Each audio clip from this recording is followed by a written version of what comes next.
Chapter 2, in which Pooh goes visiting and gets into a tight place. Edward Bear, known to his friends as Winnie the Pooh, or Pooh for short, was walking through the forest one day, humming proudly to himself. He had made up a little hum that morning as he was doing his stoutness exercises in front of the glass.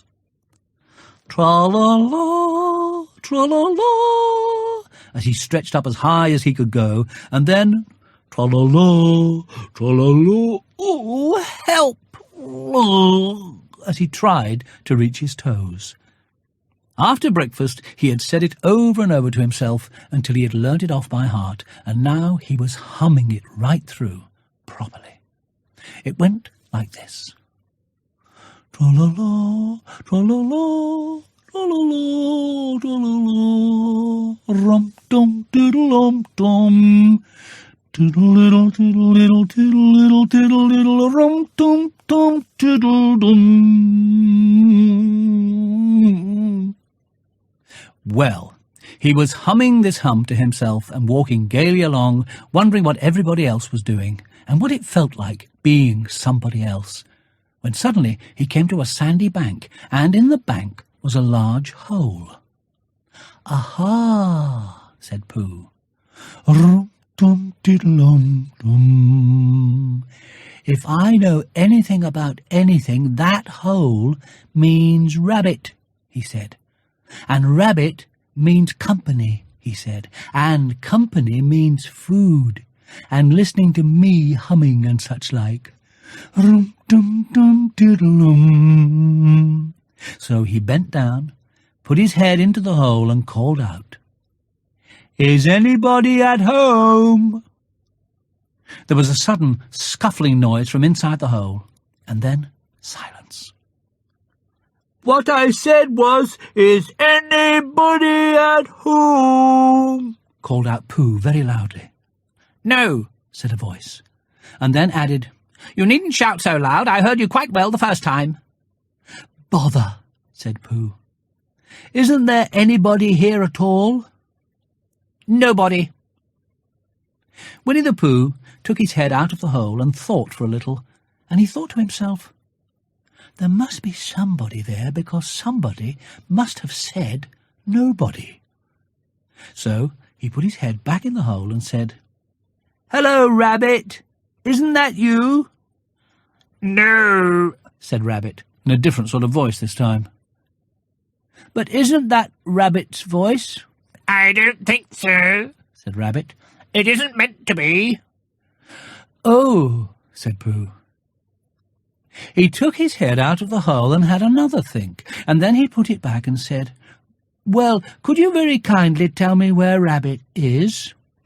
"He has gone to see his friend Pooh Bear, who is a great friend of his." "But this is me," said Bear, very much surprised. "What sort of me?" "Pooh Bear." "Are you sure?" said Rabbit, still more surprised. Quite sure," said Pooh. "Oh, well then, come in." So Pooh pushed and pushed and pushed his way through the hole, and at last he got in. "You were quite right," said Rabbit, looking at him all over. "It is you. Glad to see you." "Who did you think it was?" "Well, I wasn't sure.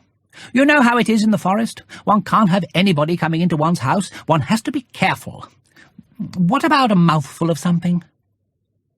Pooh always liked a little something at 11 o'clock in the morning, and he was very glad to see Rabbit getting out the plates and mugs.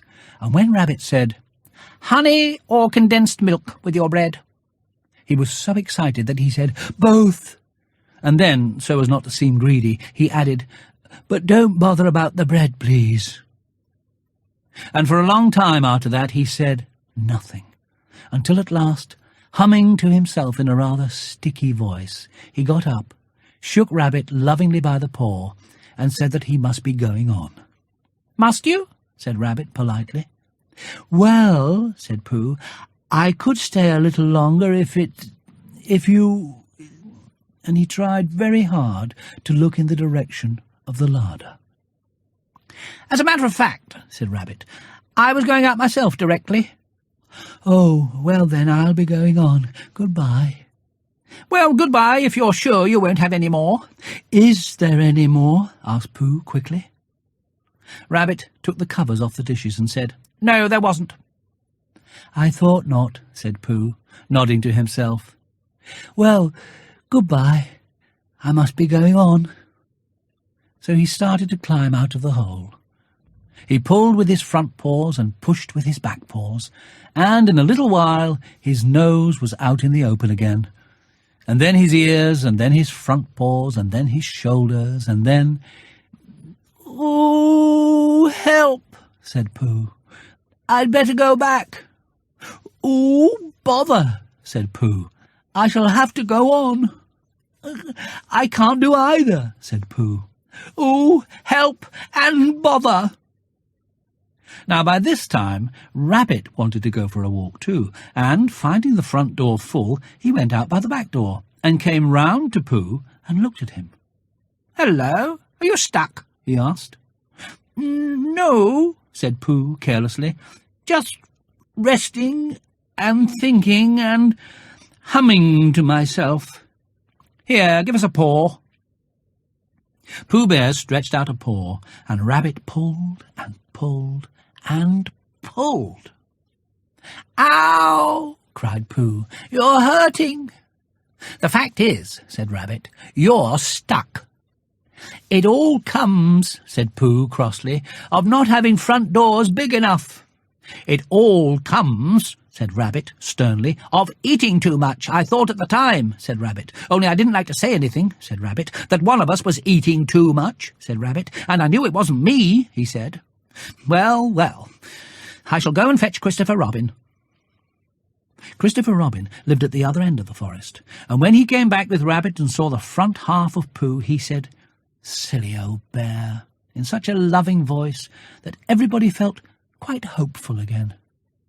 "I was just beginning to think," said Bear, sniffing slightly, "that Rabbit might never be able to use his front door again." "And I should hate that," he said. "So should I," said Rabbit. "Use his front door again?" said Christopher Robin. "Of course he'll use his front door again." "Good," said Rabbit. "If we can't pull you out, Pooh, we might push you back." Rabbit scratched his whiskers thoughtfully and pointed out that when once Pooh was pushed back, he was back, and of course nobody was more glad to see Pooh than he was. Still, there it was. Some lived in trees and some lived underground, and— "You mean I'd never get out?" said Pooh. "I mean," said Rabbit, "that having got so far it seems a pity to waste it." Christopher Robin nodded. "Then there's only one thing to be done," he said. "We shall have to wait for you to get thin again." "How long does getting thin take?" asked Pooh anxiously. "About a week, I should think." "But I can't stay here for a week." "You can stay here all right, silly old bear.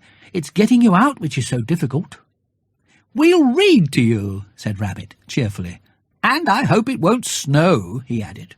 "And I say, old fellow, you're taking up a good deal of room in my house. Do you mind if I use your back legs as a towel horse? Because, I mean, there they are, doing nothing, and it would be very convenient just to hang the towels on them."